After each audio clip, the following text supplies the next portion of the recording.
If we strike Thrag now, before he's joined by his remaining forces, we may have a chance to end this war forever. After witnessing the most intense and violent and brutal battle of the show thus far, we see the aftermath and the war has officially begun. Welcome back, everybody. This is my breakdown of Invincible Season 4, Episode 6. There are a lot of battles going on this episode. We have the Coalition battling to liberate planets from the Viltrumites. We have Mark battling to recover from his injuries, and we have Nolan battling with a teenager and trying to be a father to Oliver. We also have an action-packed ending that shows us just how powerful Thetis is, and this week's post-credit scene may be completely adding something brand new to the story by teasing the possible return of Conquest. We've got a lot to discuss in this episode, so let's break it all down. Full spoilers ahead. We open this episode with Thetis speaking with the other leaders of the Coalition as they lay out their plan. He argues that the Coalition has never been more united, riding the wave of discovering the Viltrumites' critical weaknesses. For the first time, their oppressors aren't invincible, they're vulnerable. Thetis is ready to capitalize, pushing for an all-out offense and to strike now while the iron is hot. Meanwhile, Thrag is thinking the exact opposite. He sees this defiance as an insult and a betrayal. After bringing order to chaos and fighting a war against the betrayer, Thrag believes it's time for their vengeance to be paid 1,000-fold. As he says, after destroying their enemies, Viltrum will not just win, but they will reclaim the entire universe. This sets the stage perfectly, as both sides are absolutely prepared for a full-scale, no-holds-barred war. Now, what I loved about this episode was how it cut between the intergalactic war with all the stakes involved, but then we cut to these more personal stakes involving a father and his two sons. Now, despite almost killing Mark twice and causing mayhem and deaths to millions, we see Nolan is building a grave for Conquest as a sign of respect, and Oliver can't believe what he's seen. He points out how the people of Earth almost hate Conquest as much as they do Nolan himself, especially after that brutal beatdown of Mark. It's an interesting scene that shows Nolan's continued internal struggle and his past as a Viltrumite, and again, him showing respect to one of the Viltrumites' most formidable warriors. With Mark's near-fatal injuries and being in Viltrum territory, Nolan suggests they lay low on the planet for a few months while Mark recovers. Now, this obviously being a huge setback to the Coalition as the entire universe is gearing up for the biggest war they've ever seen. This is a big decision for Nolan, in my opinion, because it highlights, number one, his loyalty to his family, and he wants to make sure his sons are safe, and he also wants to make sure Mark is fully healthy. But I think about, if this was the past Nolan, I don't think he would have had this compassion. I don't think he would have waited for Mark to heal. But again, going back to that first part, at the same time, this just shows how important Mark is to this war, that he's willing to wait for him to recover. Now, since we only really focus on two main plots for this week's episode, let's stay here for a bit and break down the war. General Kree gives the orders to Lucan and Crag to end their search for Conquest and join the fight against the Coalition. Meanwhile, we see Alan and Zoe overhear this and set their plans in motion to escaping and rejoining the Coalition and hoping not to die in the process. As they arrive to the destination, Alan and Zoe make their move, hoping to slip away unnoticed, but they are seen by the Viltrumites, unfortunately, and they are being chased. Tech Jacket, while powerful, doesn't have the speed to outfly two Viltrumites, as Alan realizes this and he makes a decision to save his new friend. He gives Zoe a boost, buying her some time to escape while he turns to face against the Viltrumites. It's a brutal 2-on-1 battle, and Alan, despite his strength, is quickly overpowered. Now, just as Crag is about to deliver the signature Viltrumite kill move, Zoe returns the favor by saving Alan, and she's not alone. Flying onto the scene is Space Racer with his unstoppable blaster ready for action. Space Racer not only blasts Crag and kills him with a single shot, but he also destroys their ship in the process. Lucan, seeing his comrade killed and also their ship being destroyed, he wisely decides to cut his losses short and flies away as Alan, Zoe, and Space Racer fly straight into the heart of the ongoing cosmic war. We see the trio makes it back to the Coalition's home planet, where Talia is happy to see that Alan is alive. Now, Alan is told that he has a guest waiting for him who's been waiting for days, eagerly awaiting for battle, and it is the one and only Battle Beast. Oh, how glorious it is to see him back. Battle Beast is one of my favorite characters in this entire story, and he is ready for war and ready to face some worthy opponents. Now, the Coalition have been fighting hard, and they've actually managed to liberate some planets, but it comes with a huge cost. Many lives have been lost, and their morale has taken a bit of a hit as well. But with these new powerful reinforcements of Alan, Tech Jacket, Space Racer, and in particularly Battle Beast, the tide of the war is about to shift dramatically. We get this really awesome montage of them liberating more and more planets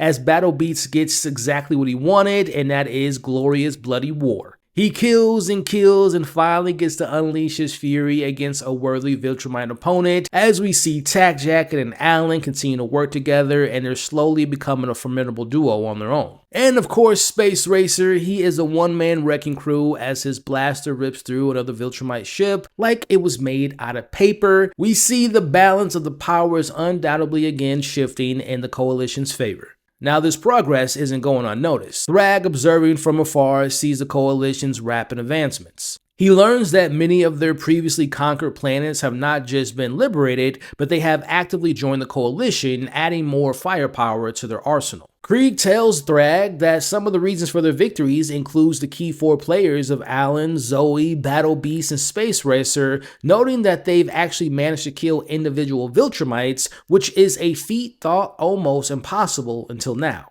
Now, Thrag believes it is time to use his ace in the hole. He wants to attack the Coalition's home planet despite its advanced defenses. Now, while the war is going on, let's talk more about the personal battle amongst his complex family of a father and his 2 sons. Weeks have gone by as they remain on this planet as we see Nolan fighting and killing a creature for food in front of an unimpressed Oliver as he assures that they need to be fed, and particularly they need to feed Mark. Knowing they have to still be prepared for war, Nolan takes this opportunity to actually train Oliver. We see that Oliver is fighting with anger and not necessarily with skill, and that's because he tells Nolan that he overheard what he said about not loving his real mom and how their relationship was a mistake, which makes Oliver question if he was a mistake as well. Oliver tells Nolan that all he wanted to be growing up was his father, but he realized that Nolan has never actually cared about him. Nolan admits that he's trying to be a better dad and father figure, but it's proven to be harder than he thought. It's clear that the weight of Nolan's past mistakes and of course his Viltrumite upbringing and this genuine desire to change is all crashing down on him at once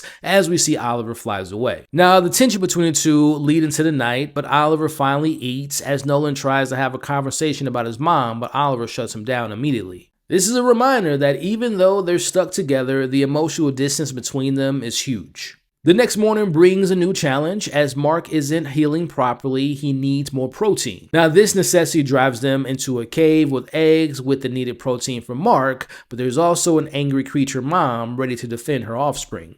Now we watch as Nolan and Oliver are forced to work together, and it's here we see Oliver show some intelligence and some maturity. Just as Nolan is about to deliver the killing blow, we see Oliver stops him. He reasons with his father, explaining why keeping the creature alive actually benefits them, as they can harvest its eggs over time without depleting their food source. Again, going back to last season when we met Oliver, who was a killing machine, he didn't really think about things like this. This is a big moment in him being strategically thinking and him also showing empathy from Oliver, and it is a clear sign of growth, and Nolan surprisingly listens. Now, more time passes on the planet, and it's signified by Nolan and even Mark growing a beard. Life has settled into a routine, but the emotional work still continues. Nolan consistently and sincerely continues to apologize to Oliver about what he said about his mom. He explains how important that time with her and her people was to him, and how it taught him about forgiveness, and if you work on yourself, you can do better. This again is another example of Nolan who's continuing to actively work on unlearning his Viltrumite conditioning and embracing the idea of becoming more of a sympathetic and empathetic human. Now, Oliver can see his dad is genuinely trying. The resistance in him starts to soften, and in a nice moment, he asks his father to tell him more about his mom. This is a huge step for Oliver. This is a crack in the wall that he's built against his father, and it indicates he's ready to connect with his father on a much deeper level. From here on, we see the relationship has continued to develop, and they train more and more, and not just as warriors, but as father and son. Now, during this time, the sustained care and protein have had their effects on Mark as he's finally healing properly, and it's clear that it's only a matter of days before he wakes up. As their time on the planet draws to a close, we see Oliver admits that he actually will miss their time that he spent on this planet with his father. This isolated planet under its harsh conditions has become an unexpected key factor for their bond. He shares with Nolan that he really doesn't feel like home is his home anymore because he feels different compared to everyone else. And within this conversation, it's actually here that we get a nod to the comics as he tells his dad about a time that he felt fuzzy while admiring a lobster in a tank. For those who know, this is a clear reference to Oliver's relationship with a character named Haluma, who is a lobster-like alien in the comics, and he falls in love with her. Now, I'm not sure if they're going to go down that path sometime in the future seasons because I feel like they're setting up Zoe and Oliver to be a thing, but we'll have to wait to see where Oliver's love interests go as the seasons go on. Now, as they arrive back to their camp, they see that Mark is missing. Now, it doesn't take them long to find Mark as he's at Conquest's grave as he thought that something terrible happened to Nolan and Oliver. But they assure him that they're okay and they also fill him in on what happened. He learns that it's been 2 months since the Conquest attack and he was the one that actually killed Conquest. Now, before moving on, I just want to talk about how important this was from a storytelling perspective. Similar to last week's episode and how I really appreciated the time the show gave us in showing us a tough conversation between Nolan and Debbie,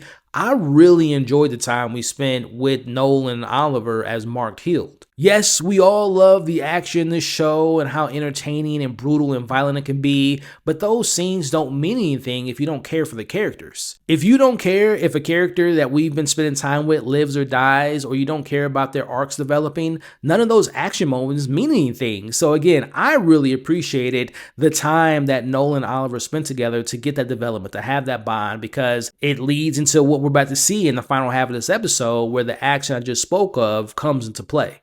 Now we watch as Thetis addresses the remaining coalition forces and he rallies them, telling them that they're winning the war despite the monumental losses they've suffered so far. As I mentioned earlier, the morale is low, but Thetis reminds them that every single victory, every sacrifice that brings them closer to freedom. Now you can tell that there's some tension and there's also some friction going on with the way that Thetis is handling this war, and you can tell that it's not really sitting too well with some of the other leaders because I would believe that they feel like, is this sacrifice worth the risk? But it's here where things take a dark turn. While everyone's focused on the strategic overheads, a quiet act of betrayal is unfolding. Remember that one data worker who's always going back and forth with Alan, who's seamlessly just a part of the background? Well, it's here that we discover that he's actually the mole. As he lowers the planetary defenses, the shields, the warning systems all systematically deactivated, creating a massive gaping hole in their protection. Through the now exposed atmosphere, a massive Viltrumite ship descends and unleashes fire down onto the surface. Now, was it me or did this kind of feel like the scene towards the end of Endgame where Nebula tricked the Avengers and brought Thanos into their timeline and they attacked the Avengers? We even see them coming out of the rubble and they look up to see the Viltrumite ship, and again, it just reminded me so much of Avengers Endgame,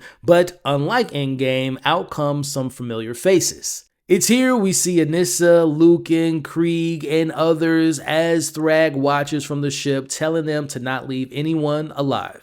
The invasion is brutal. We see General Krieg, a literal force of nature, tearing through the planetary forces, yelling for the betrayer as Thetis arrives and punches him in the face, and we watch them fight. Meanwhile, the chaos spreads as Alan finds himself once again squaring off against Lucan. This to me is slowly becoming one of my favorite rivalries of the show between these two. Elsewhere, we have Zoe. She's putting up the best fight that she can versus some Viltrumites, but in comes Anissa. She rips off Zoe's armor and she's ready to deliver again that classic Viltrumite fatal blow, but as she's about to strike, a blue blur slams into her. And it is the new bearded Mark, and he of course is not alone. Behind him is his dad and his brother, a combined force that instantly shifts the tide of this war. This scene to me was just so much fun to watch as we see Nolan fighting the general, but the MVP in this scene was Thetis. He wanted all the smoke as we finally get to see him without that damn robe on as he unleashes his true power,